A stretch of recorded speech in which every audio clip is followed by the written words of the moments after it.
Muy buenos días a todas y a todos ustedes. Agradezco y le doy la bienvenida a mi querida secretaria de Seguridad y Protección Ciudadana, a Rosa Isela Rodríguez, quien se integró ya a nuestro grupo interinstitucional de estrategia nacional en contra de la violencia y para la protección de nuestras mujeres y de nuestras niñas. Muchas gracias, mi querida Rosa Isela, por estar aquí con nosotros y ya haberte integrado desde hace algún tiempo ya a nuestro grupo. También está aquí con nosotros Fabiola Lanís, que es la comisionada de atención a las violencias de CONAVIM, que va a dar también una exposición. La maestra Rocío García del Sistema Nacional DIF. También está, por supuesto, Nadine, que es la titular del Instituto Nacional de las Mujeres. Y está también con nosotros Alicia Leal, quien es la coordinadora de todo este grupo. Entonces, bienvenidas a todas, muchas gracias. La ruta emprendida por el Gobierno de México, encabezado por el señor presidente López Obrador, indudablemente se encuentra en el camino de la transformación cultural y va a definir o a redefinir los estereotipos, equilibrará las libertades. Vamos a terminar o pretendemos terminar, y yo creo que vamos a lograr terminar con la discriminación, especialmente aquella que se ejerce en contra de los grupos vulnerados por la pobreza, por la violencia, y muchos de estos grupos y universos están compuestos sobre todo por nuestras mujeres y nuestras niñas. Esta discriminación es histórica, sistemática, y ha provocado que sigamos teniendo una deuda con las mujeres de hoy. Con las mujeres de ayer la tuvimos y ahora la tenemos también con las generaciones por venir. Las tradiciones, lamentablemente hegemónicas de la sociedad, nos enseñaron que el género marcaba el destino, que el género determinaba las tareas sociales a realizar y por ello y con ello se desplazaban a las mujeres a espacios sumamente reducidos. Hoy los espacios son más amplios para nosotras y tienen un nuevo rostro. La palabra de la mujer se resignifica en cada una de nosotras al ocupar los espacios de toma de decisiones y al transformar la realidad hacia un mundo más igualitario. Para lograr este mundo, día a día, centramos nuestros esfuerzos en un solo objetivo, uno solo: erradicar la violencia contra las mujeres y la discriminación en cualquier lugar y en cualquier ámbito. Nosotros estimamos que los triunfos de este esfuerzo ya comienzan a ser tangibles. El cambio ha comenzado y no permitiremos que se detenga. Antes de ceder la palabra a la secretaria de Seguridad y Protección Ciudadana, Rosa Isela Rodríguez, me gustaría felicitar desde este espacio a la gobernadora Claudia Pavlovich, que a partir de hoy preside la CONAGO. Por primera vez también en la historia una mujer va a presidir la CONAGO. Así que muchas felicidades, querida Claudia. Agradecer también de verdad el apoyo que siempre hemos tenido por parte de quien deja la presidencia, Juan Manuel Carreras, el gobernador de San Luis Potosí, y desde aquí también mandarle un saludo. Sé que hoy tendrán una reunión, la Conferencia Nacional de Gobernadores virtual, en donde se tomará protesta a nuestra querida gobernadora Claudia Pavlovich. Muchas felicidades, Claudia, desde este espacio. Gracias. Sin más, le doy la palabra a nuestra querida secretaria. Muy buenos días a todas y a todos. Mandamos un afectuoso saludo al presidente de México, el licenciado Andrés Manuel López Obrador. Decirle que su equipo sigue trabajando como lo ordenó y este día damos un paso más en la estrategia para garantizar a las mujeres, niñas y adolescentes una vida libre de violencia. Saludo con mucho gusto a mis compañeras, a la secretaria de Gobernación, la doctora Olga Sánchez Cordero, a Nadine Gassman, a la licenciada María del Rocío García Pérez, a Fabiola, a todas las compañeras que el día de hoy estamos aquí en este informe mensual. A los representantes de los medios de comunicación que nos acompañan, muchas gracias. La violencia contra las mujeres y niñas es la otra pandemia que enfrentamos todas las sociedades en el mundo. En días pasados informamos las cifras relacionadas a los delitos contra las mujeres, el inicio de las carpetas de investigación y en términos generales la contención y disminución de la incidencia delictiva en el país.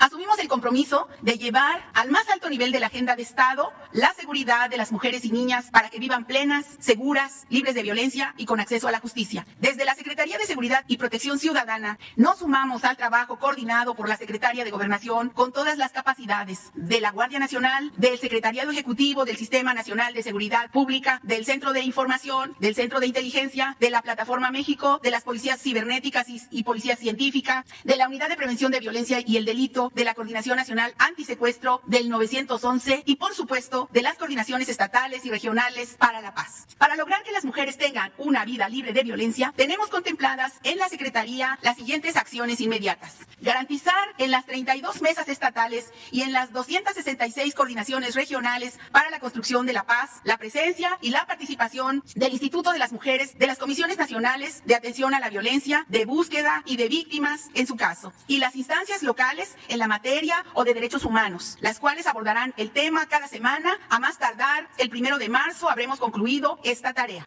Trabajar juntas nos permitirá incidir en el seguimiento de denuncias de violencias de género para evitar la impunidad. 2. Conformar un cuerpo especializado integrado por mujeres que coadyuve con las fiscalías estatales en la investigación y seguimiento en los casos de feminicidio. 3.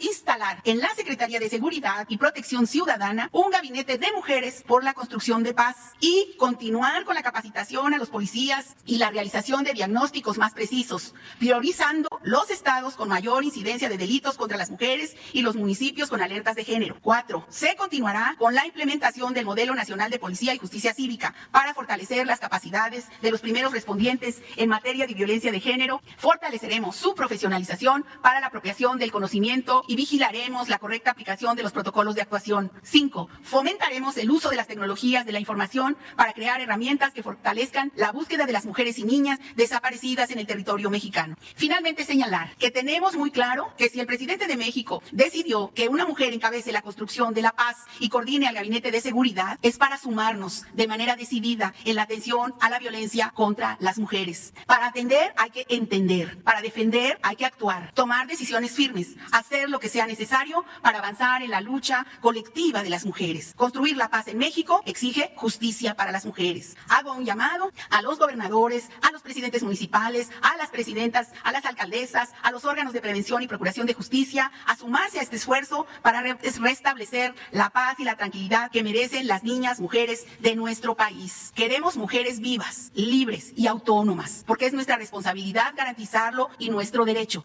Muchas gracias por su atención, muchas gracias que nos permiten servirles y muchas gracias que nos permiten trabajar para ustedes. Muy buenos días a todas y todos. Un placer y un privilegio ser parte de este grupo decidido, como bien decían nuestras secretarias, a que las mujeres de México vivamos vidas libres de violencia. Y para dar seguimiento y informar sobre los avances que hemos tenido en estas áreas que nos habla la secretaria Rosa Isela, poniendo la vida y seguridad de las mujeres como prioridad para nuestro gobierno, quiero compartirles en lo que hemos avanzado en relación a la implementación de la Agenda Estratégica para la Prevención, atención y sanción de la violencia contra las mujeres y niñas a través de las mesas estatales y regionales de la construcción de paz. El objetivo de este trabajo que hemos estado haciendo de la mano el GIEB con los gobernadores, la gobernadora a la que felicitamos y la jefa de gobierno, es que en la estrategia nacional, como bien nos decía la secretaria, de paz y seguridad se incorpore el tema de la violencia contra las mujeres como un tema central para ser atendido. La idea es prevenir, tener acciones de prevención, tener acciones coordinadas de atención que pongan en el centro las necesidades de las mujeres y también actuar con acciones encaminadas a reducir el rezago judicial que sabemos que tenemos en el país y que tiene que ver con la impunidad que queremos erradicar. Hasta el momento tenemos 24 mesas estatales de paz y seguridad que han incorporado la agenda estratégica. Como bien dijo la secretaria, tenemos un compromiso de estar en todos los estados en los próximos días y estamos trabajando también a nivel de las mesas regionales para llevar esta agenda y actuar de manera coordinada a nivel estatal y a nivel municipal.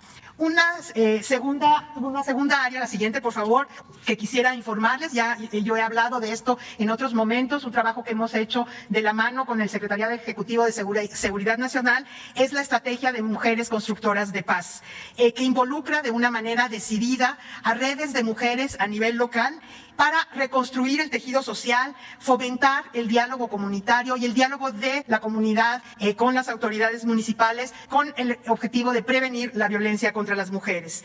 Las mujeres contribuyen a identificar los principales problemas que hay en la comunidad, proponen acciones específicas para solucionarlos y forman parte de este esfuerzo que estamos haciendo desde la Cuarta Transformación de pacificación, de transformar los espacios desde el familiar, llegar hasta el comunitario y nacional como espacios de construcción de paz. Y esto fomenta el trabajo solidario, el trabajo comunitario. El año pasado, con apoyo de los fondos de Fortasec y FASP, se trabajó en 26 entidades federativas, se trabajó en 100 municipios de mayor grado de violencia, se construyeron 117 redes con una inversión de 124 millones de pesos.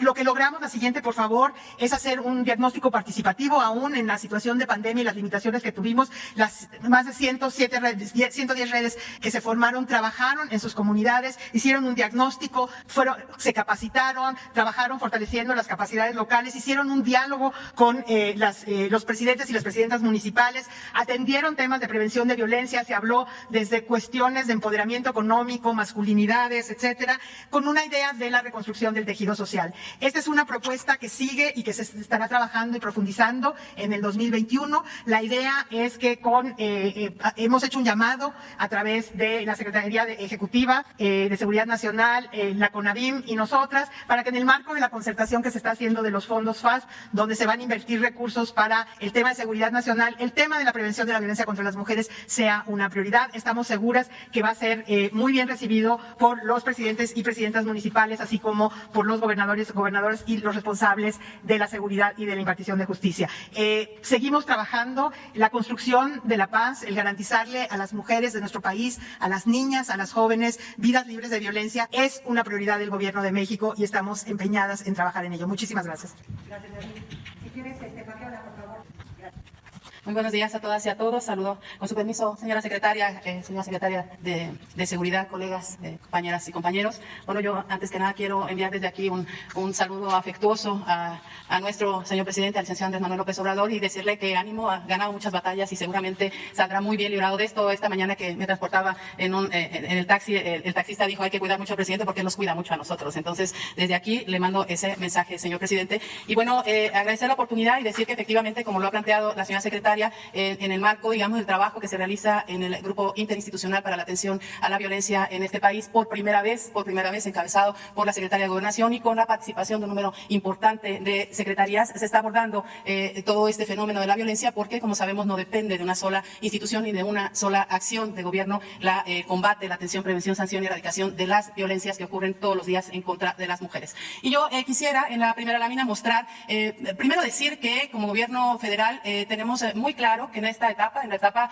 de la Cuarta Transformación, hay una oportunidad extraordinaria para avanzar en materia de derechos de las mujeres. Y en ese sentido también decir que tenemos perfectamente bien diagnosticado el fenómeno de la violencia, porque si lo diagnosticamos bien vamos a poder intervenir y desplegar acciones, programas y recursos que nos permitan atender este fenómeno. Y en ese sentido recordar que, como lo había comentado la secretaria de Seguridad, del conjunto de víctimas del delito que ocurrieron entre enero y diciembre del 2020, el 31% son mujeres de todos los delitos. Cada hora se reciben 7 denuncias por lesiones dolosas de mujeres, lo que equivale a la apertura al inicio de una investigación mediante carpetas de investigación de 158 casos. En 2020 hubo la apertura de 57.495 carpetas de investigación por diferentes delitos ocurridos en contra de las mujeres. También señalar, y aquí es importante decirlo, que nos encontramos en una etapa de contención de las muertes violentas de mujeres. Como ustedes pueden observar en esta gráfica, hubo en el 2016 un incremento del 47.2% del delito de feminicidio respecto al año anterior. En el 2017 fue de 22.6% el incremento, en el 2018 de 20.4%, en el 2019 de 5.5% y cerramos el 2020 con un decrecimiento de 0.2% porque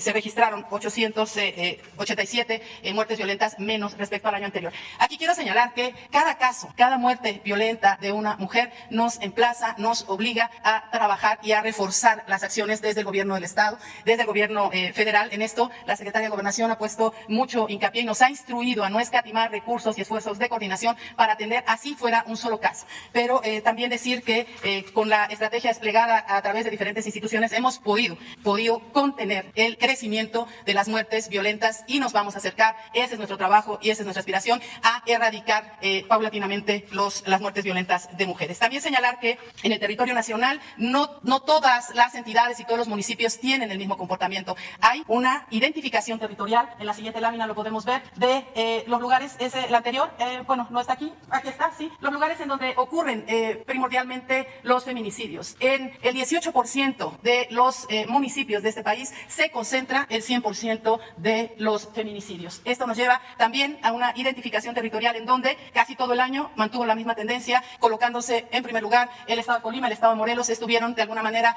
cambiando de posición en el transcurso del año, pero en general es la misma tendencia, encabezando en el número absoluto de feminicidios Ciudad Juárez. Esto fue prácticamente durante todo el año, estuvo entre Tijuana y Ciudad Juárez el número mayor de feminicidios por municipio. Entonces, bueno, a partir de ahí decir que diagnosticado el fenómeno y reconociendo, digamos, la complejidad que tiene y las causas que son múltiples de estas violencias, hemos decidido intervenir desde la Comisión Nacional para la Prevención y Erradicación de la Violencia y como parte de la estrategia del GIEP en una acción coordinada con las fiscalías, que es la siguiente lámina. Bueno, también quería de manera muy rápida, si me permite, secretaria, señalar que de repente hay cierta confusión respecto a lo que significa un feminicidio y vale la pena señalarlo porque han transcurrido muchas décadas para que las organizaciones, los colectivos, la sociedad en general lográramos que se tipificara el delito de feminicidio como tal. Eso sucedió en el 2012 cuando se reconoce como delito autónomo y en ese sentido hay razones de género que están establecidas en el Código Penal Federal y que cada una de las entidades federativas ya tiene contemplado, ya está tipificado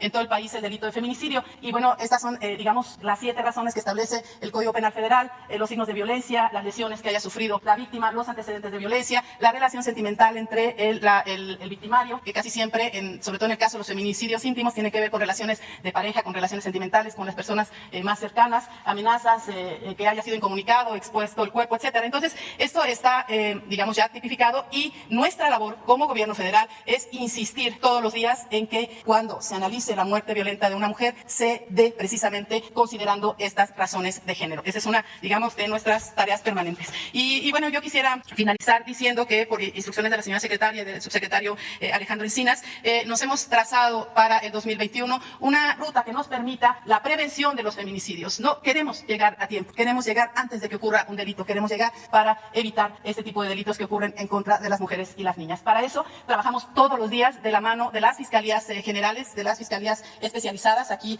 señora secretaria, yo quisiera hacer un reconocimiento a los fiscales, a las fiscales que han tenido una actitud, digamos, de apertura y de, digamos, de intención de coordinación permanente. Por ejemplo, con el señor fiscal de Puebla mantenemos reuniones permanentes. Cada semana nos reunimos con él en reuniones que él mismo encabeza. Acabamos de analizar 5 casos de feminicidio. Logramos la reclasificación de 2 casos que estaban considerados como suicidios y se han reclasificado a feminicidios, con el fiscal de Oaxaca, con la fiscal de Sonora, etcétera. Entonces, es una comunicación y un trabajo en el día a día permanente con las fiscalías y también de la mano de la Unidad de Acceso a la Justicia que encabeza la licenciada Paulina Telles. Entonces, bueno, como CONAVIM nos hemos propuesto en este 2021 reforzar este trabajo de prevención de los feminicidios y un tema que es central también, garantizar y promover el acceso a la justicia para las mujeres en los delitos de violación simple equiparada, de feminicidio, de homicidio doloso y de todos aquellos delitos que ocurren en contra de las mujeres. Nuestro universo de atención son en mujeres víctimas de lesiones dolosas, la atención, la identificación, la canalización de 57.400 mujeres, la identificación de 3.236 mujeres que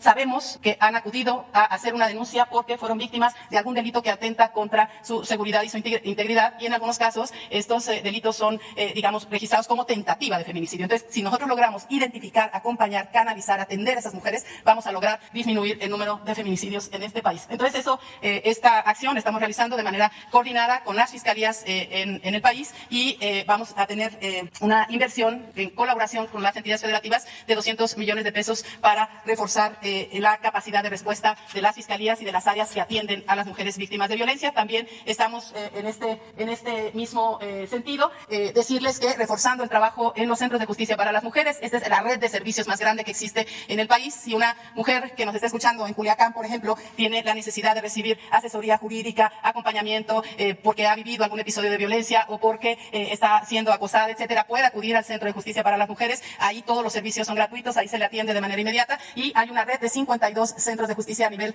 nacional. A mediados de año seguramente se inaugurarán otros 8 centros de justicia, y decirles que en los últimos 2 años, en esta administración que encabeza el señor presidente, se ha logrado un incremento del 65% en la inversión para el fortalecimiento y la construcción de centros de justicia para las mujeres, que en promedio atienden anualmente a cerca de 200,000 mujeres en todo el país. Esto es una de las acciones prioritarias, igual que el relanzamiento del protocolo ALBA en coordinación con la Comisión Nacional de Búsqueda y, por supuesto, de manera central, en coordinación con la Comisión Nacional de Derechos Humanos y Mujeres, del mecanismo de alerta de violencia de género. Eso sería por mi parte, señora secretaria. Muchas gracias. Gracias, secretaria. Con su permiso, secretarias, compañeras, aprovecho este espacio para desearle un pronto restablecimiento a nuestro presidente Andrés Manuel López Obrador. Sabemos que pronto estará aquí en este espacio. Pues el día de hoy hablaremos sobre la protección y restitución de derechos de niñas, niños y adolescentes. La Procuraduría Federal de Protección de Niñas, Niños y Adolescentes del Sistema Nacional DIF es la instancia encargada de coordinar la ejecución y dar seguimiento a las medidas de protección integral y restitución de los derechos de las niñas, niños y adolescentes. Brindarles representación jurídica en procedimientos judiciales o administrativos, en suplencia o en coadyuvancia, y ordenar la aplicación de medidas urgentes de protección especial, entre otras de sus atribuciones. En coordinación con las Procuradurías de Protección de Niñas, Niños y Adolescentes estatales, brinda servicios de atención por vulneración de derechos como orientación, asesoría e intervención con presencia de personal en espacios que alojan a niñas, niños y adolescentes migrantes no acompañados y a través de cuidados alternativos. Participa de manera directa y a través de sus similares en todo el país en la elaboración, integración, desarrollo y revisión de instrumentos normativos para apoyar la labor de las y los trabajadores del propio DIF nacional, así como de las madres y padres de familia, cuidadoras y cuidadores, entre los que destaca el protocolo de atención integral para niñas, niños y adolescentes víctimas de delito y en condiciones de vulnerabilidad. Colabora en la Estrategia Nacional para la Prevención del Acoso Escolar y otros tipos de violencia en la temática de acoso escolar, con la Suprema Corte de Justicia de la Nación en la actualización del protocolo de actuación para quienes imparten justicia a niñas, niños y adolescentes, y con la Guardia Nacional en la elaboración de un protocolo para la prevención de la pornografía infantil. La siguiente, por favor. En cuanto a la coordinación interinstitucional bajo el mando de la Secretaría de Gobernación, el DIF nacional participa activamente en el grupo que integra la Estrategia Nacional para la Prevención y Atención de la Violencia en contra de Mujeres, Niñas, Niños y Adolescentes, la cual contempla, entre otras acciones, el uso del sistema de atención telefónica para emergencias 911, a fin de atender de manera oportuna y eficiente las llamadas de auxilio, de manera directa con los sistemas DIF y las Procuradurías de Protección de Niñas, Niños y Adolescentes de todo el país. Para eficientar esta labor, de manera conjunta con diferentes instancias gubernamentales, se llevó a cabo la georreferenciación de los DIF estatales y municipales, así como de las Procuradurías de Protección de Niñas, Niños y Adolescentes estatales, regionales y municipales, dentro de la plataforma de servicios de atención a mujeres, niñas, niños y adolescentes en situación de violencia, que contiene los datos de los enlaces responsables en cada estado, teléfono, horario de atención, servicios y perfil del personal. El modelo para la restitución de derechos que lleva a cabo la Procuraduría Federal de Protección de Niñas, Niños y Adolescentes inicia con la notificación del caso de restricción o vulneración de sus derechos a través de las autoridades competentes. Posteriormente, interviene un grupo multidisciplinario en el que participan profesionales en psicología, trabajo social, salud y jurídico. Después se detectan los derechos vulnerados o restringidos y se emite un diagnóstico. Y con el plan de acción para la restitución de derechos, el cual puede incluir ingreso de la niña, niño o adolescente a un centro de asistencia social. A través de este plan de restitución de derechos con medidas de protección, se involucra a las diferentes instituciones encargadas de restituir los derechos vulnerados o restringidos. Luego, se emite e implementan las medidas de protección integrales para finalmente dar seguimiento al caso hasta que los derechos de estas niñas, niños o adolescentes hayan sido restituidos. La promoción y difusión de los derechos de niñas, niños y adolescentes se lleva a cabo a través de campañas y publicaciones en medios digitales e impresos. La capacitación y profesionalización del personal encargado de atender a las niñas, niños y adolescentes se da a través de cursos, talleres, webinars y conversatorios, además de diferentes foros temáticos en los que los niños, niñas y adolescentes intercambian ideas con autoridades y especialistas.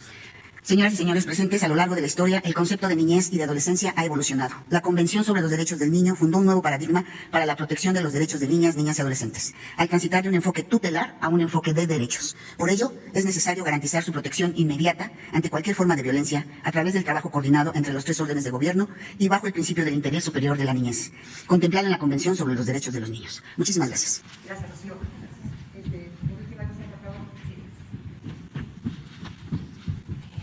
Buenos días a todas y a todos. Con su permiso, señoras secretarias, compañeras. Como hemos visto en las presentaciones anteriores, este grupo interinstitucional que ha convocado la Secretaria de Gobernación y que lleva trabajando ya casi 2 años, nos ha permitido, desde las diferentes miradas, comprender mejor el problema al que nos enfrentamos como autoridades, pero también la capacidad que tenemos para incidir en este tema. Los desafíos siguen siendo importantes y ante ello nos estamos concentrando cotidianamente en el trabajo coordinado en este grupo interinstitucional y nos concentramos en la colaboración, en la corresponsabilidad. Y esta creo que es la mayor de las fortalezas que tenemos en el gobierno actualmente.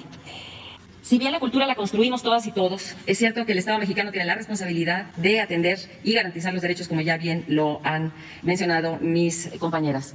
Y en el GIEB nos estamos enfocando a buscar cómo mejorar estas alianzas y esta coordinación para sacar adelante estrategias, programas, acciones y mecanismos que puedan fortalecer las respuestas de los gobiernos en lo local. Para ello, entendemos que que es muy importante poder homologar servicios, poder homologar modelos y sobre esa base poder evaluar el impacto de las políticas, de los programas, de la inversión pública y de mejorar el impacto constantemente.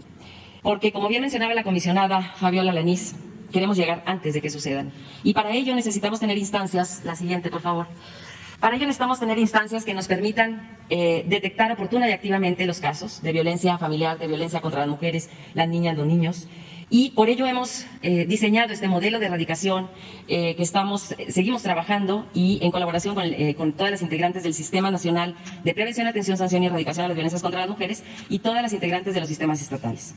En el modelo de erradicación hemos planteado 3 modelos funcionales que queremos homologar para que podamos tener la facilidad de presentar a las mujeres servicios bien organizados y con buena capacidad de respuesta. El modelo de prevención, es decir, llegar antes, detectar oportuna y activamente. El modelo de protección y atención, que requiere la participación de primeros respondientes, de todas las y los servidores públicos que en un momento dado hacen frente a un caso de violencia y que tienen como su responsabilidad acompañar, orientar y, en su caso, proteger los derechos de estas mujeres y estas niñas y niños. En este modelo de protección y atención integral, en esta segunda parte, observamos que hay muchos servicios especializados, como lo son los centros de justicia, como lo son los institutos de las mujeres y las instancias de adelanto para las mujeres en los municipios, con ayuda y la colaboración del programa PAIMEF. También sabemos que hay centros de refugio para mujeres y todos estos servicios son especializados y queremos que estén disponibles para las mujeres en todo momento, para que ellas puedan buscar ayuda cuando ellas lo requieren, no cuando las instituciones estén abiertas. Sabemos que el trabajo de los centros de justicia, de los centros de refugio, el trabajo continuo de las instancias de las mujeres ha sido fundamental, su compromiso, su tenacidad para lograr avanzar. Y el análisis que hacemos es que queremos fortalecer estas capacidades y este compromiso y aprovechar sus experiencias y su voluntad para que puedan tener mayor capacidad de respuesta. No solo para los primeros respondientes, como puede ser la policía o el sector salud en un momento dado, sino para que las mismas mujeres puedan llegar directamente a estos servicios. El modelo de justicia y el modelo de acceso a la justicia y sanción también se está trabajando para encontrar la forma de garantizar la defensoría de estos derechos para las mujeres. Ya el modelo de protección y atención integral ha sido puesto a consideración del Sistema Nacional y hemos determinado que a esta red de servicios la queremos llamar la red Siempre Vivas, para que las mujeres puedan reconocer con ese nombre todos los servicios especializados a los que ellas pueden acceder a buscar ayuda. Aquí quiero detenerme un momento para agradecer a Clara Brugada, alcaldesa de Iztapalapa, por su generosidad al compartir el nombre de la estrategia que ella ya ha implementado en su alcaldía, Estrategia Siempre Vivas, y que evoca el trabajo en Yucatán de Rita Cetina, precursora del feminismo mexicano hacia finales del siglo XIX, y que ahora asumimos como feministas mexicanas del siglo XXI, vivas nos queremos. Hemos observado, entonces, que todos estos servicios son un avance importante y queremos que todos estos servicios sean identificados tan fácilmente como cualquiera puede identificar una Cruz Roja, por ejemplo. En tanto que la experiencia nos dice que cuando abrimos puertas, espacios especializados de atención, de orientación, de protección integral para las mujeres, para las niñas, las adolescentes, sabemos que las mujeres van a buscar esos espacios. Con ello, lo que buscamos es que se incrementen las cifras de las mujeres que buscan ayuda, y al mismo tiempo buscamos que decrezca la incidencia de feminicidios. ¿Por qué? Porque queremos llegar antes. Debemos, por tanto, esperar que las cifras de mujeres que busquen ayuda, no necesariamente que pongan una denuncia, sino que busquen estos servicios esenciales de salud integral, de protección, de atención psicosocial, de resguardo si fuera necesario, que estén disponibles 24/7, cerca, sin intermediarios, ellas puedan acercarse a estos espacios.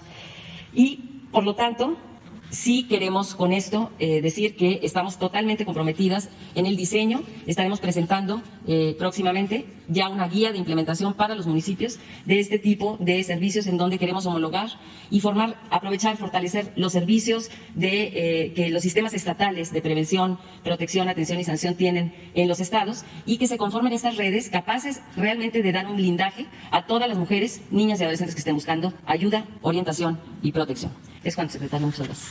Muchas gracias, Alicia. Pues como ven ustedes aquí en esta última lámina, ¿la pones por favor?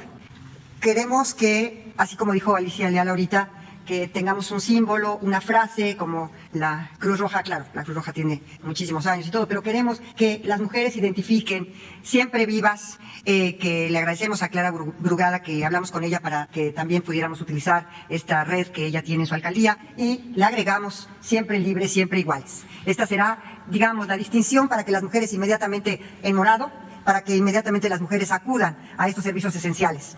Y yo creo que nada más para comentarles alguna anécdota personal, porque hoy sí podemos decir que tenemos logros alcanzados. Desde luego se lo debemos a las feministas que durante, ya hablábamos del siglo XIX, aquí en México, durante, yo diría, siglos, décadas, han estado luchando y continúan luchando en contra de la violencia y por la igualdad y la no discriminación. Y desde luego muchos de estos gobiernos se han sumado a esta lucha y la Cuarta Transformación es parte de ellos, y desde luego desde aquí le mandamos un gran saludo al presidente y su pronta recuperación, pero reiteramos que la Cuarta Transformación es una transformación feminista. Y hoy tenemos un gabinete paritario, porque yo quería comentarles esta anécdota personal. Cuando yo estuve en la Corte, estuve 21 años y tuve la oportunidad de tratar a 4 presidentes de la República, y al preguntarle a alguno de ellos, oiga, señor presidente, ¿y cuándo habría espacio para las mujeres en su gobierno de manera paritaria? Y la respuesta no se hizo esperar. Por ahora no, ya será en otro momento, ya será con otro presidente. Así que esa fue su respuesta. Así que en este gobierno encabezado por el presidente Andrés Manuel López Obrador, pues ese momento ya llegó, ese presidente ya llegó, y hoy la paridad en el gobierno es una realidad. Y ahora se dice fácil, pero no fue fácil. Bueno, hoy entramos a las preguntas y respuestas. A ver, aquí nuestro compañero de la SSP, y después tenemos ahorita a otros para intervenir. Gracias. Muy buenos días. Tu nombre, por favor. Muy buenos días, secretaria. Sí. Miguel Arzate, del Sistema Público de Radiodifusión del Estado Mexicano, Canal 14. Preguntarle respecto a la estrategia que acaban de presentar. Preguntar, el primer tema, si en esta estrategia de violencia contra la mujer se está contemplando el tema del aborto legal en México, si el GIEF está trabajando respecto a esto, si se está trabajando desde alguna de las secretarías en este tema. Esa sería la primera pregunta, secretaria, por favor. Bueno, miren, yo creo que ustedes saben siempre cómo he pensado desde hace muchísimos años, y desde luego no he cambiado mi posición, pero como el presidente lo ha dicho, esto lo van a decidir las mujeres y sus representantes en los congresos locales, porque ellas tendrán finalmente que tomar la última palabra. Mi posición la conocen, no tengo por qué decir que he cambiado, al contrario, la he estado sosteniendo durante toda mi vida, tengo 50 años sosteniéndola, pero desde luego las mujeres son las que decidirán, así lo ha instruido nuestro señor presidente y lo ha manifestado en diversas ocasiones. Gracias, Miguel. ¿Se está trabajando el tema en el GIEF? Hemos estado trabajando, sí, en muchísimas cuestiones, sobre todo en la materia de salud.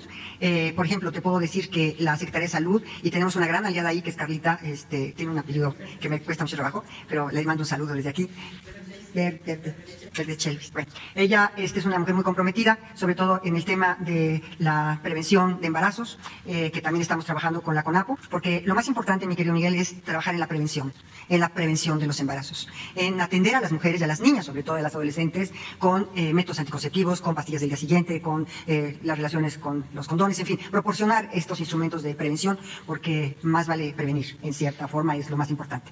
Y por otra parte también decirte que, por ejemplo, con esta Carla hemos también avanzado mucho en contra de la violencia obstétrica, que es otro de los grandes temas, y esta violencia obstétrica en todo lo que puede ser atendido ya, y con CONAPO, con el Consejo Nacional de Población. ¿El GIEF se estará acercando a las legisladoras y legisladores cuando se discuta el tema? El GIEF estará pendiente de las discusiones y serán las mujeres las que decidan. Gracias, secretaria. Y un segundo tema. Sí. Preguntarle si con esta situación de confinamiento que se está viviendo en estos momentos por la pandemia, ha aumentado la violencia contra niñas y niños dentro de los hogares, como algunos expertos lo han confirmado. Si nos puede hablar acerca de la violencia infantil respecto a este escenario de confinamiento que estamos viviendo. Pues desde luego el hecho de que se esté, y quiero ser muy precisos, el gobierno de México ha decidido el autoconfinamiento, la responsabilidad de las personas para cuidarse. No hay toque de queda, ni hay tampoco medidas restrictivas a la libertad de las personas. Esto ha quedado clarísimo, es un autoconfinamiento. Por supuesto que el autoconfinamiento tensa las relaciones dentro del hogar. Esto es lógico, obvio, todos tenemos también estas situaciones, y obviamente los niños, sobre todo esta población que es sumamente vulnerable en relación a esta violencia y desde luego las mujeres. Pero si alguien de mis compañeras quisiera decir, por ejemplo, Rocío del DIF, con muchísimo gusto, darías esta respuesta, por favor. Muchas gracias, secretaria. Con mucho gusto. Lo que les quiero comentar es que nosotros, a través del Sistema Nacional DIF y de la Procuraduría, hacemos un llamado, de hecho, sí sabemos que esto está sucediendo, por supuesto, pero hacemos un llamado para decirles a las niñas, niños y adolescentes que están en sus casas, que no están solos, que pueden llamar al 911, que estamos pendientes, que hay una Procuraduría que defiende sus derechos y es el derecho a vivir sin violencia. Así que sí, hemos hecho webinars, hemos hecho muchos avisos por internet, por Facebook, por Twitter. Tenemos teléfonos a donde se pueden dirigir, que se los mandaríamos más tarde, no lo tengo en este momento, pero la Procuraduría asistiría inmediatamente a cualquier llamado en cualquier parte del país. Hay procuradurías en todos los estados y estamos coordinados para que en cuanto haya un aviso, pueden ser llamadas anónimas. Puede ser el vecino, no solo el niño, puede ser un familiar, puede ser cualquier persona y aunque sea anónima nosotros vamos, porque vamos a cualquier llamado de auxilio. Muchas gracias. ¿Sabemos en qué porcentaje aumentó la violencia contra los niños y niñas? No tengo ese dato en este momento, pero con mucho gusto se los haremos llegar. Gracias. Gracias, Miguel. Yo creo que sí se tensan las relaciones cuando hay un autoconfinamiento necesariamente. O sea, esto es algo que se da. A ver, tú que tienes una chamarra muy bonita amarilla y después del otro lado, en esa fila. ¿Cuál es tu nombre? Perdóname. Ah, sí, ¿te la doy después?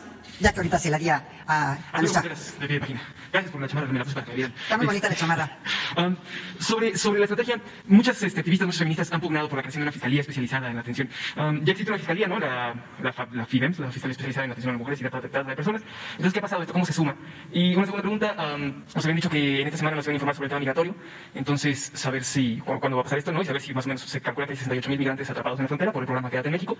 Entonces, pues saber si se van a mandar a Estados Unidos, si se va a buscar manera que se resuelvan estos trámites allá, o si se van a quedar acá, ¿no? O qué se va a hacer, porque la atención que se le está dando aquí en México es terrible, ¿no? Eso y saber qué ha pasado con la fiscalía, saber si estos esfuerzos se suman o si se van a atender esto, ¿no? Muchas gracias por tu pregunta. Tengo dos comentarios que hacerte. La primera es que voy a invitar a la titular de la Unidad del Fortalecimiento del Sistema de Justicia, a Paulina Telles, que dé una breve intervención en estos días que tenemos esta oportunidad, para que te diga qué fiscalías de las 32 entidades federativas realmente han querido avanzar en fiscalías especializadas. Recuerda que toda la violencia está dentro de los municipios. O sea, el municipio es quien tiene el primer servicio que darles a las mujeres para evitar la violencia. Entonces, yo creo que las fiscalías de los diversos estados deberían tener primero una fiscalía especializada y después tener en los diversos municipios, sobre todo en aquellos municipios en donde señaladamente existe más violencia contra las mujeres, ahí tener delegaciones de fiscalías especializadas. Esto sería de una ayuda impresionante e importantísima también para la Secretaría de Seguridad Pública, que tuviéramos este tipo de fiscalías en los municipios o las delegaciones de estas fiscalías especializadas en delitos de violencia en contra de las mujeres, porque así podríamos tener a primera mano esta intervención directa, pero yo creo que también, como en todo, la prevención y los centros de atención que tenemos en toda la República, yo creo que vamos a avanzar a más de 50 este año y queremos seguir avanzando. En el tema migratorio, también me gustaría invitar, si no tienes inconveniente, porque va a cambiar y ya está cambiando la política migratoria del presidente Biden, me gustaría invitar al comisionado, a Francisco Garduño, a que también tuviera una breve intervención sobre qué está pasando y qué está aconteciendo con esta nueva política migratoria que ya planteó y que además ha firmado ya varias órdenes ejecutivas el presidente Biden respecto a un cambio importante en la conducción de la política migratoria en Estados Unidos. Por ejemplo, la protección de los Dreamers, por ejemplo, erradicar ya Remain en México o Remain en otros países y desde luego también la posibilidad de que desde sus países de origen puedan solicitar asilo. En fin, hay un cambio en la política migratoria de los Estados Unidos porque, como todos sabemos, básicamente nuestro flujo migratorio es tránsito hacia los Estados Unidos. Y desde luego también tenemos ahí un tema de que se ha incrementado el número de mexicanos también que ha pasado la frontera para buscar otras oportunidades en los Estados Unidos. Menciona que va a invitar al titular de la Secretaría de Migración, a Francisco Garduño. Mira, sabes que si te puedes, es que a veces de por sí. Gracias, sí. Voy a intentar hablar más pausado también. Menciona que va a invitar a Francisco Garduño, el titular del Instituto Nacional de Migración. El que había llevado la estrategia migratoria de facto había sido el secretario de Relaciones Exteriores, Marcelo Ebrard. Entonces, saber si con el cambio de paradigma de la llegada de Biden en México va a cambiar. No, también él está porque tiene las relaciones bilaterales, pero sin duda alguna el Instituto Nacional de Migración es una coordinación con la Secretaría de Relaciones Exteriores, inclusive con todas las instituciones del Estado mexicano para atender el problema migratorio. Desde luego, nosotros tenemos que tener una transversalidad en todas las políticas públicas que involucren a todas las instituciones del Estado mexicano para atender un problema específico, como puede ser la violencia de género, como puede ser el problema migratorio. Es una transversalidad en las acciones del gobierno federal. A ver, tú, que también traes una bonita chamarra. Gracias, secretaria. Buenos días, Dalila Escobar, de Tiempo TV. Yo quiero insistir en un tema que es importantísimo para las mujeres y que es de lo que ahorita estaban hablando, que es el asunto del aborto. Y dado que la criminalización de las mujeres por su derecho a decidir precisamente sobre la maternidad, pues es una forma de violencia también, y dado que, bueno, pues un aborto gratuito y seguro es parte de los derechos que el Estado debe proveer a las mujeres, y bueno, además de que legalizar el aborto no es algo que obligue a todas las mujeres a abortar, pero el no legalizarlo sí obliga a mujeres a ir o a la muerte o a la cárcel. Preguntarle, insistirle en este tema, sobre todo porque conocemos precisamente su postura, si usted no iría porque haya un código penal único en esta materia, es decir, que se legisle desde la Cámara de Diputados. ¿Usted acompaña esta iniciativa? El Código Penal único requiere de una reforma constitucional en el artículo 73. Entonces, ojalá caminemos hacia un Código Penal único, como ya tenemos un Código Nacional de Procedimientos Penales, como ya también estamos por en las diversas cámaras a empujar y presentar y promover un Código Nacional de Procedimientos Civiles, y desde luego tendríamos que también ir hacia hacia un Código Nacional penal, ya no penal federal, sino nacional, un Código Penal único. Ahí la discusión será muy importante sobre la tipificación de diversos delitos, el delito concretamente que tú señalas, sobre la posibilidad de que no se penalice, es decir, que no se lleve a la cárcel a las mujeres, que no se les sujete un proceso penal, pues estará en manos, por supuesto, de los legisladores, el hecho que ellos consideren, una vez reformado el artículo 73 constitucional y con la posibilidad de que se legisle por el Congreso de la Unión, ahí las discusiones y obviamente el diálogo entre las diversas fuerzas políticas, entre las diversas maneras de pensar, pues será sumamente importante y muy interesante observar los argumentos que van a dar los diputados y los senadores al respecto. Secretario, ¿usted no le ha propuesto al presidente que envíe una iniciativa al respecto? Mira, yo creo que esta iniciativa del Código Penal único será muy interesante, porque no solamente va a estar en discusión la despenalización dentro de los 3 meses del tipo penal del aborto, sino que yo creo que van a estar en discusión muchísimos otros tipos penales. Por ejemplo, una vez que se regularice el tema de la cannabis, pues estará también a discusión dentro del mismo Código Penal único un tema muy importante sobre la criminalización o no de los consumidores. Bueno, los consumidores no están criminalizados, pero de la venta de la cannabis y otros muchos aspectos que creo que vamos a ir avanzando, como es un tipo de justicia terapéutica y la posibilidad de no tener a nuestros jóvenes y adolescentes privados de su libertad por tener una posesión de droga un poco más, un gramaje más permitido de lo que ahorita está permitido. Y yo creo que tenemos que avanzar en muchos temas. Cuando tengamos a la vista un Código Penal único, en qué conductas efectivamente se van a criminalizar y qué conductas no se van a criminalizar, y cuáles estarán sujetas a una justicia terapéutica, a una no privación de la libertad, sino a una situación de que pudieran realmente compurgar una resolución, una sentencia en su domicilio. En fin, tendremos que ver muchísimos aspectos de un Código Penal único y será muy interesante los argumentos que se tengan en el Congreso de la Unión. Sobre este mismo tema, el último punto nada más que quería abordar, el asunto de qué hay sobre consultar este tipo de derechos, porque es como si consultáramos el derecho que tienen las mujeres que sí quieren ser madres. ¿Qué opina usted al respecto? Es que no se van a consultar derechos, se van a establecer tipos penales. Y lo que se va a discutir no son los derechos no son discutibles, los derechos no están más que en la Constitución, y los derechos, y más allá de la Constitución, en las convenciones internacionales y en otro tipo de legislación nacional e internacional. No, lo que se van a discutir son los tipos penales, la tipología penal y la criminalización o no de una conducta. Eso es lo que se está discutiendo. Sí, sobre todo se lo preguntaba porque, bueno, pues el presidente Andrés Manuel López Obrador había mencionado que, pues, precisamente iba a haber una consulta, pues, para saber qué podría pasar con el aborto. Solo por eso se lo estaba preguntando. Sí, las mujeres, cuando el presidente habla de la consulta que las mujeres van a decidir, por supuesto, a través también de sus representantes, y van a decidir las feministas, pero van a decidir no sobre los derechos, sino van a decidir sobre un tipo penal específico. Y ya nada más en otro tema, es un segundo tema nada más, el asunto de lo que está sucediendo, secretaria, con los 19 cuerpos calcinados que se encontraron en Tamaulipas, saber si tiene el informe de si son migrantes, bueno, qué información tiene al respecto, porque bueno, incluso ya también el representante de la Oficina del Alto Comisionado de Naciones Unidas para los Derechos Humanos en México lo está comparando con lo que sucedió en San Fernando hace ya algunos años. Por ningún motivo es igual que lo que sucedió en San Fernando. Todos los días, a partir de que sucedió este evento, hemos estado en el Gabinete de Seguridad viendo los avances que se tienen sobre esta situación. Y te puedo decir, con mucha seguridad que se ha avanzado y que se ha avanzado muchísimo. Que tenemos mucha información, aquí está la secretaria de Seguridad y Protección Ciudadana, no sé si quiera decir algo sobre esto, pero que tenemos mucha información, y si me permites, no dártela en este momento, porque tú sabes perfectamente que estas investigaciones tienen que llevarse a cabo en la mayor de las secrecías. Pero sí te aseguro algo, no es un San Fernando. ¿Por qué? Porque estamos avanzando en la investigación de manera contundente. Y desde luego, que no va a haber impunidad, eso sí, y también la identificación de los cuerpos, eso también. Gracias a ti. A ver, ¿me permites también otro chaleco muy bonito? El beige. Muchas gracias. Gracias, buenos días, secretaria. Arturo Pavón, de El Chapucero Network, allá en Tabasco, con Nacho Rodríguez. Muchas gracias. Bueno, para hacer un poquito de contexto rápidamente, es solamente un tema que tiene que ver al final de cuentas con violencia hacia las mujeres. Entre los años 1784 y 1785, por un título virreinal se otorgó a la comunidad otomí cerca de 700 hectáreas para que la trabajaran. Se les reconoció ese derecho en esa época. Posteriormente, en la época de la Revolución, se les quitó y posteriormente se les volvió a entregar en la reforma agraria. Son 700 hectáreas que están en la zona de Jilotepec, es la comunidad bodequín de los otomíes. Lamentablemente, en el 2012, algunos de sus líderes fueron apresados con falsos delitos fabricados, con la intención de que cedan esos terrenos a familiares de Enrique Peña Nieto, de su primo, el gobernador actual del Estado de México, de Arturo Montiel, y aparte otra parienta que es la que pone esas denuncias. La intención es apoderarse de esos terrenos y convertirlos en un centro turístico, incluso con un campo de golf.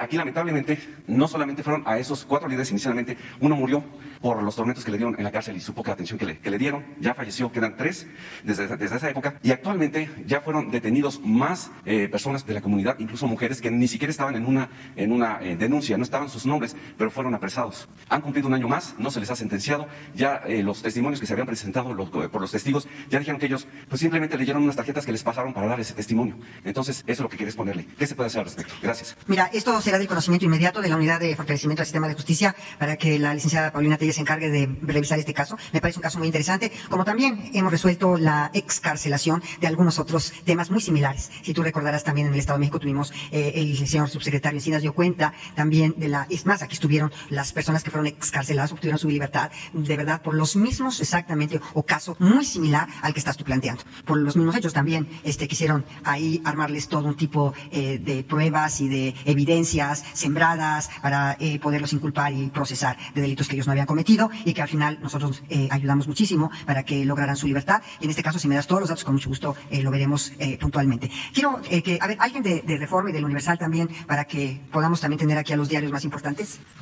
¿De dónde? De Reforma, secretaria, ¿cómo está? Buenos días. Hola. ¿Qué tal? Me gustaría tocar un tema que planteaba el día de ayer, que es la intervención de la delincuencia organizada en el tema de los tanques de oxígeno. Me gustaría conocer el diagnóstico que el gobierno tiene de este fenómeno, en dónde se ha presentado y sobre todo qué va a hacer el gobierno para atender esta problemática, sobre todo en medio de esta pandemia y de la desesperación de la gente por conseguir tanques. Ya hemos detenido a varias personas, pero yo creo que si quieres platicar, mi querida Rosa Isela, sí se han detenido ya varias personas, están siendo procesadas.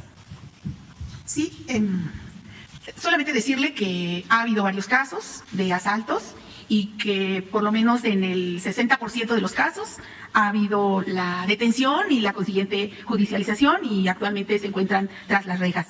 Me parece que podría la Secretaría en un rato más hacer algún informe al respecto, si la Secretaria de Gobernación así nos lo instruye, y podemos hacer el informe respectivo, porque efectivamente, bueno, no faltan algunos pillos que quieran precisamente pues actuar en un momento tan complicado, pero están las fiscalías estatales en los lugares donde ha ocurrido y la Guardia Nacional procediendo al respecto. Entonces, sí se han dado, pero sí hay una actuación de la autoridad. ¿Recuerden dónde se han dado estos casos? Les damos el reporte posteriormente, quiero ser muy puntual al respecto. ¿Habría acompañamiento o un operativo especial por parte de la Guardia Nacional en este tema? Cuando hubiera necesidad, y si así lo piden, lo podríamos hacer. No es tampoco que se dé en todos los lugares, hay unos lugares específicos donde ha ocurrido. Para cerrar este tema, ¿qué tan grave es este fenómeno? ¿Qué tan extendido? No es tan grande, no es tan extendido hasta el momento. Por eso digo que han sido 3, 4 lugares en donde ha tenido este fenómeno. Pero absolutamente es como otros delitos que ocurren en el país, y que cuando se atienden y se pone fin a la impunidad, pues dejan de ocurrir. Gracias, secretaria. Si me permite un segundo tema. Estados Unidos anunció como nuevas medidas para los viajeros internacionales que se apliquen pruebas PCR de COVID. Esto ya está generando cierta confusión o problemática en los aeropuertos que vuelan hacia Estados Unidos. Preguntarle qué hará el gobierno de México ante esta situación, si valora la posibilidad de dialogar con el gobierno de Estados Unidos para revisar esta medida, y sobre todo qué hará en los aeropuertos para que los pasajeros no tengan, digamos, tantos problemas. Sí, con mucho gusto. Miren, sé que el señor canciller, Marcelo Ebrard, está en un diálogo permanente con las autoridades norteamericanas para revisar este tema de la prueba PCR PCR, pero también quisiera decirles que ya en México, en los aeropuertos, se están tomando medidas, digamos, para poder, inclusive, hasta donde yo tengo entendido, practicar este tipo de pruebas. Ayer hablé con Miguel Torruco y con el ingeniero Arganis, para ver esto de los aeropuertos, pero desde luego sí te puedo decir que hay un diálogo permanente del Gobierno de México a través del canciller Marcelo Ebrard con los norteamericanos para ver el tipo de situación, los requisitos para poder volar a los Estados Unidos. Esto pues, ya se alargó la pandemia más de lo que cualquier país hubiera pensado que se iba a alargar. Ayer se anunciaba la instalación de módulos para aplicación de estas pruebas en el aeropuerto capitalino. ¿Se replicaría esta medida en otros aeropuertos que vuelen a Estados Unidos? Sí, efectivamente, es lo que me informaron. Inclusive ayer hablé largamente con Miguel Torruco, que es el secretario de Turismo, precisamente porque afecta en gran parte al turismo tanto que va a los Estados Unidos como al turismo que nosotros recibimos aquí en la Ciudad de México y en los otros aeropuertos internacionales que tenemos en el país. Y sobre este tema, secretaria, ¿valora el Gobierno de México aplicar la misma medida para los pasajeros internacionales? Se le ha preguntado anteriormente al subsecretario Gatell y ha dicho que no, pero ante esta, digamos, restricción del Gobierno de Estados Unidos y también de España, ¿se valora esta posibilidad por parte del Gobierno de México? Mira, yo creo que este es un tema que corresponde a dos secretarías muy claramente, a la Secretaría de Relaciones Exteriores y a la Secretaría de Salud y también a la Secretaría de Turismo, pero básicamente la Secretaría de Salud y desde luego la Secretaría de Comunicaciones y Transportes, porque finalmente son las instalaciones de los aeropuertos. Entonces, estarán seguramente dando una información mucho más precisa de lo que yo podría darte en este momento. Y solamente por último, Presidenta, cuestionarle sobre el estado de salud del presidente. Ya ayer se daba un reporte sobre el estado de salud. Sin embargo, conocer si en estas últimas horas sigue estable, sigue de la misma manera y atendiéndose. El presidente está estable, está bien, pero desde luego el vocero oficial para dar a conocer el tema de salud del presidente es el doctor Alcocer y el doctor Hugo López-Gatell. Gracias. Adelante y después, hasta allá, la chica de... Secretarias, buenos días, buenos días. Tiene que ver con mi pregunta, con una investigación que solicitó el presidente de México, que se realizara en torno a un contrato multimillonario de 370 millones de pesos en la alcaldía de Cancún, a una empresa que pues inventaron ahí una emergencia sanitaria y mientras se está realizando esta investigación, pues ya hay un juez federal, ya falló en contra, también echó atrás este contrato multimillonario en esta alcaldía. ¿Qué opinión le merece si se está combatiendo en ese sentido ahí la corrupción? Se llama Red Ambiental y está ligada a un político, Jorge Emilio González, el Niño Verde, y también en esa alcaldía hay abiertas por lo menos media docena de investigaciones en su contra por presunto desvío de recursos, lavado de dinero, y a ver si es posible que el titular de la Unidad de Inteligencia Financiera pudiera venir aquí a decirnos el estatus de estas investigaciones, sobre todo para despejar sospechas debido a que el Santiago Nieto, el primo hermano de él, es el secretario técnico de esta alcaldía, poco para precisamente pues despejar estas dudas de que no haya contubernio. Secretaria, si me puede dar razón. Lo que tengo conocimiento de los hechos, sin embargo, bueno, pues tendríamos que darle oportunidad a los funcionarios que llevan estos asuntos de que vinieran a informar puntualmente. ¿Tú tienes alguna información? ¿No? Yo solamente a través de la prensa tengo esta información. Y el segundo tema, mi segunda pregunta tiene que ver con mujeres. Ustedes saben que el 80% de las trabajadoras del sindicato de Notimex pues han vivido en la intemperie, han vivido mucha violencia, han sufrido pues toda esta pandemia en casas de acampar. No se soluciona el conflicto todavía, la huelga. El presidente dijo que apenas se recuperara el vocero de COVID, estarían en posibilidad de reunirse también con las trabajadoras sindicalizadas. ¿Qué nos pueden decir? Si hay esa disposición a través de Jesús Ramírez Cuevas, de que se encuentren también, así como con San Juana Martínez, con las trabajadoras sindicalizadas, con la secretaria de ese sindicato. Va a haber un proceso de acercamiento seguramente, o ya hay, ¿no? No, acercamiento.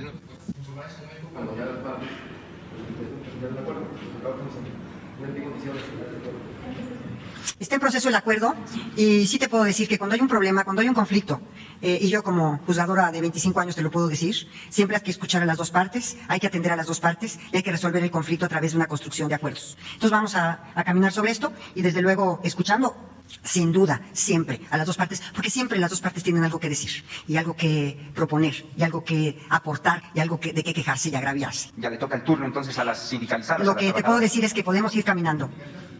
Muy bien, muchas gracias. No hay nadie más de radio, ¿de qué? De algún radio, yo te había dado la palabra hasta allá a ti, y algún radio de Radio Fórmula también. Bueno, a ver. Buenos días, secretario. Radio Fórmula. Sara Pablo, de Grupo Fórmula. Preguntarle si valoraron o revisaron este informe del INEGI que habla de que agosto del año pasado ya eran más de 108,000 fallecimientos por COVID. ¿Qué se va a hacer con los registros que se tienen en la Secretaría de Salud? Si habría pues algún tipo de actualización. ¿Cuándo se conocerá pues realmente cuántos fallecimientos por esta terrible pandemia ha habido? Mira, yo creo que el sector salud da un informe puntual, diario.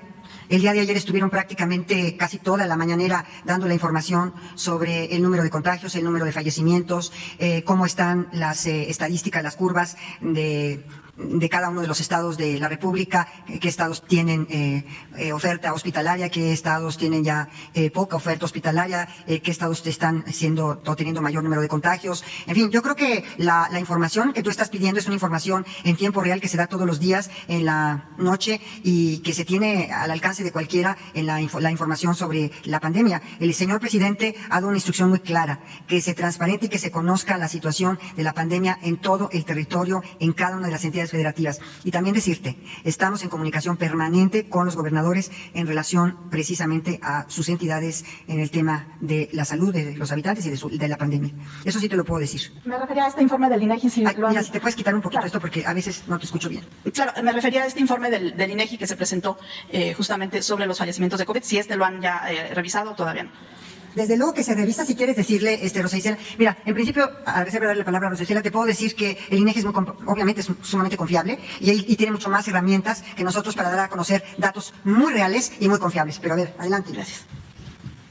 Que hemos estado ya en la revisión de los datos del INEGI, no solamente para los fallecimientos, sino para la incidencia delictiva, y que el día de mañana continuaremos con ese análisis precisamente frente a todos los integrantes del Gabinete de Seguridad, donde por supuesto está la Secretaría de Gobierno y otros compañeros miembros del gabinete. Y tendremos algunas acciones respecto a qué nos dicen esos datos, esas cifras, ese trabajo tan importante que hace el INEGI anualmente. De lo que hemos llevado, por fortuna, que han sido cifras positivas. Entonces vamos a seguir en el análisis de esos datos con mucho gusto y les damos la opinión posterior. Gracias. Y preguntarle, en el caso de la violencia intrafamiliar, se reportaba justo hace unos días que ha habido un incremento. ¿Esto se explicaría por el tema de la pandemia, por estar en este confinamiento? ¿Qué tantas llamadas han recibido? ¿Cómo se están atendiendo estas denuncias? Si pudieran abundar. Gracias.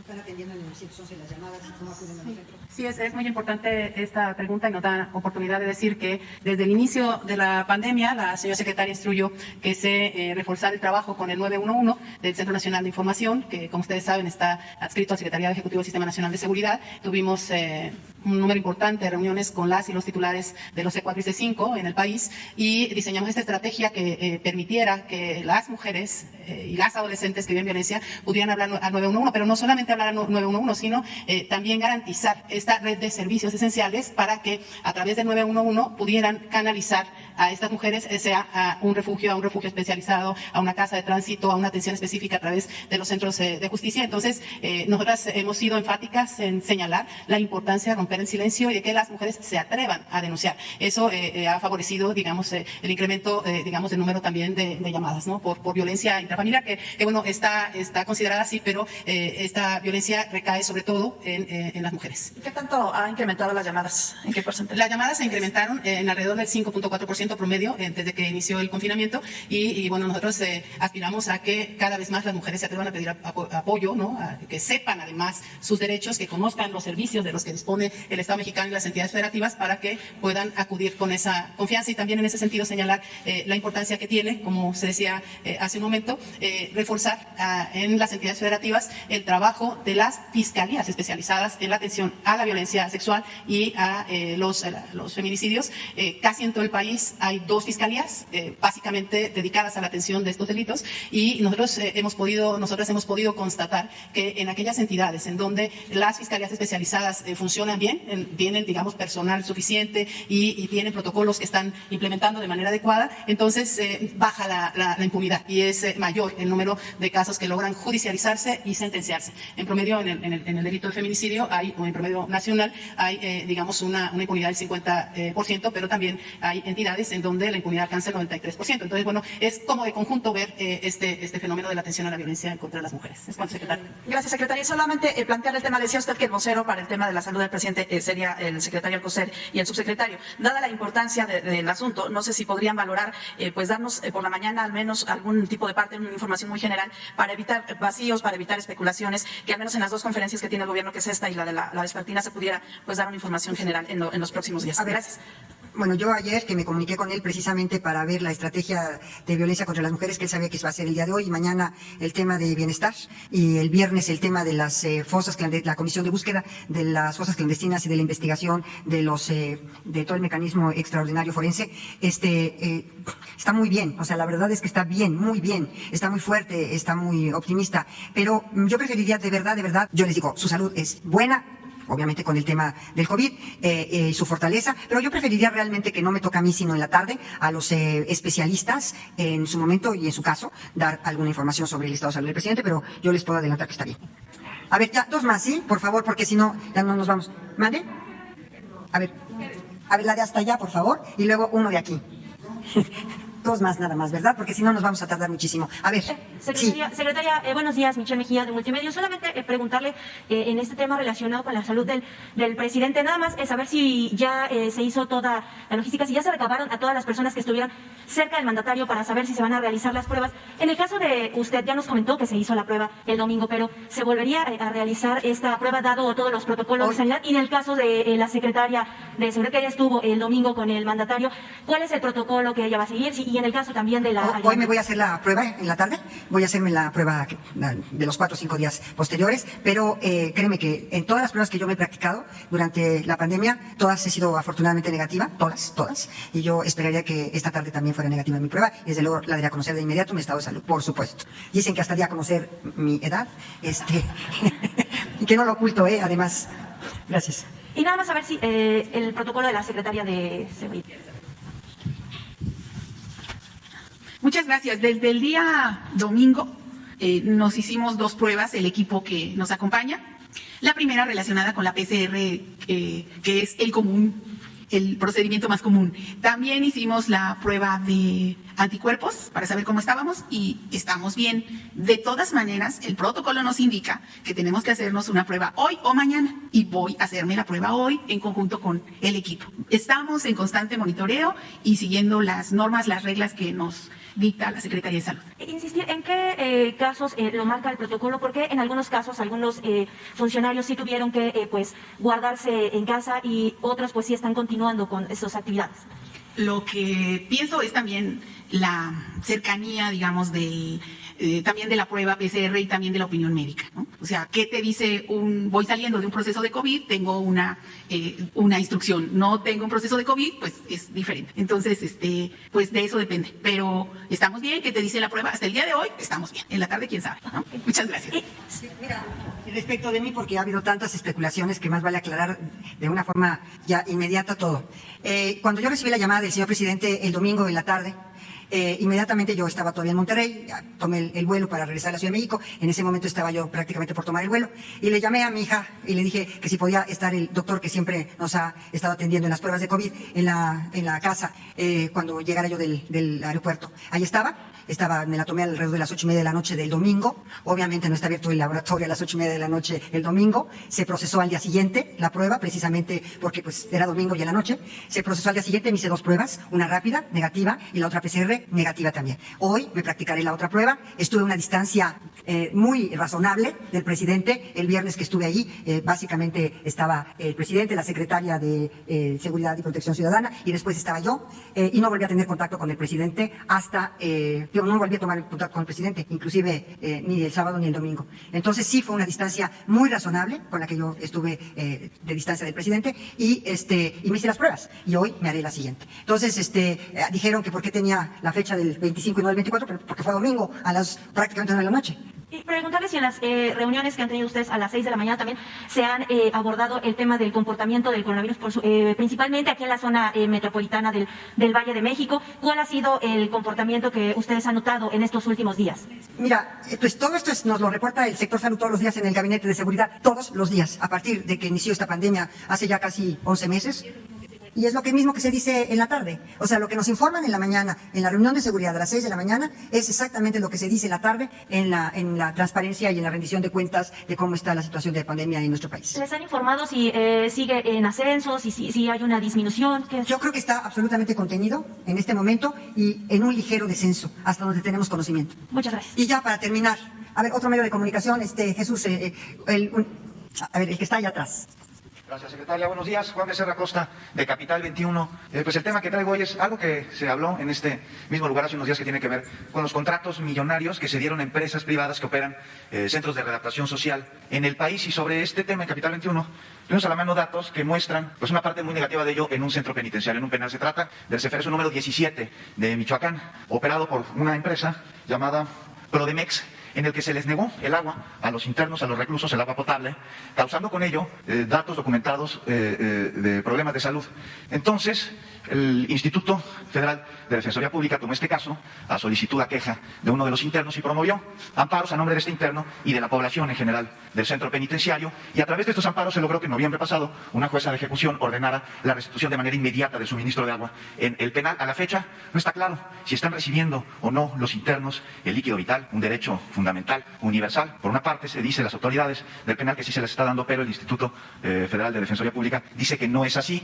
Y aquí el problema es que pues parece que no se resuelve, parece que no se toma la responsabilidad, porque la autoridad del penal culpa a la empresa privada de incumplir un contrato que parece que no se está cumpliendo y que no se puede hacer cumplir. Entonces, pues sobre esto, yo le pregunto, de primera instancia, ¿qué puede hacer la Federación para resolver este problema y pues otorgarles el agua, este derecho a los internos que se les arrebató?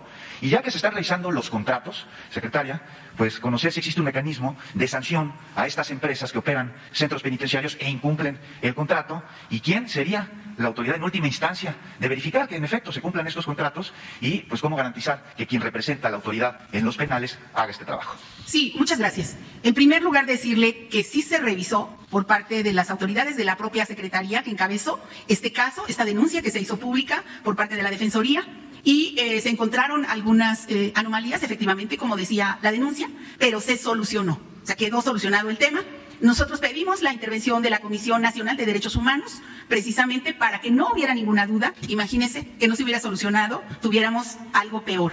Entonces, lo que les hemos pedido a las autoridades penitenciarias es que reporten las anomalías que se encuentren y en lo que se pueda apoyar rápidamente para atender, como es nuestro deber, esta falta de líquido en algún penal que se pueda dar. Pero en segundo lugar, también decir que se han revisado los contratos a fondo. Aquí lo presentamos, nosotros teníamos pocos días de haber llegado, hicimos una revisión y se presentó un resumen. Seguimos en la atención de esos contratos y esperamos que en breve tiempo, no quiero decir cuándo porque no depende todo de nosotros, sino también de las empresas privadas, podamos dar un resultado muy consistente y muy sólido sobre qué cosa es lo que estamos haciendo en esas negociaciones. Tenemos buenas noticias con los que hemos estado negociando, así que el Estado, el Gobierno de México, va a tener unos ahorros importantes. Estamos seguros que van a ser utilizados en atención de problemáticas como la que usted refiere. Entonces, prefiero no decir un adelanto, sino presentar un cuadro muy sólido y muy consistente con la información que resulte de estas negociaciones. Y aquí lo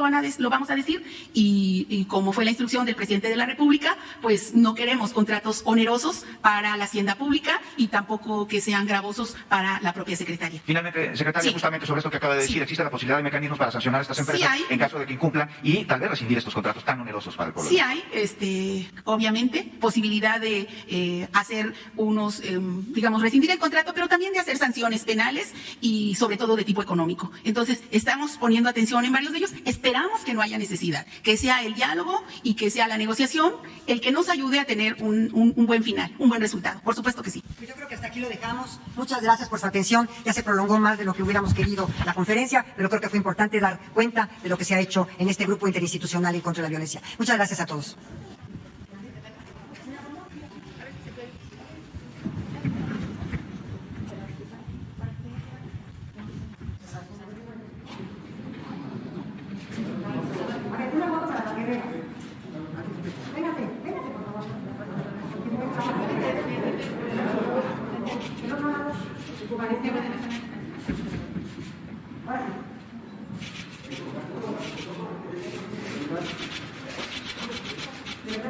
Gracias.